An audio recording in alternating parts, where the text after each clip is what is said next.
Friends ప్రస్తుతానికి అయితే మన్యం view point దగ్గర అయితే ఉన్నాము. ఇక్కడైతే కార్ అయితే ఆపేసినాను నేను. చూడండి ఒకసారి, సూపర్ ఉన్నది వ్యూ పాయింట్. చూడండి సూపర్ అంటే సూపర్ ఉంటుంది. పొద్దున్న టైం అయితే ఇంకా చాలా బాగుంటుంది. వర్షం పడినప్పుడు అయినా కూడా సూపర్ వ్యూ ఉంటుంది.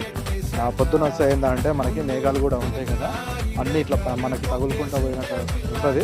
సూపర్ ఫీలింగ్ ఉంటుంది. సో వీలైన వాళ్ళు పొద్దున్నే ఉదయాన్నే సూర్యుడు ఉదయిస్తున్నప్పుడు ఆ టైంకి అయితే వచ్చేయండి. చాలా బాగుంటుంది వ్యూ పాయింట్. సో ఇది మన్యం వ్యూ పాయింట్. సూపర్ ఉన్నది చూడండి.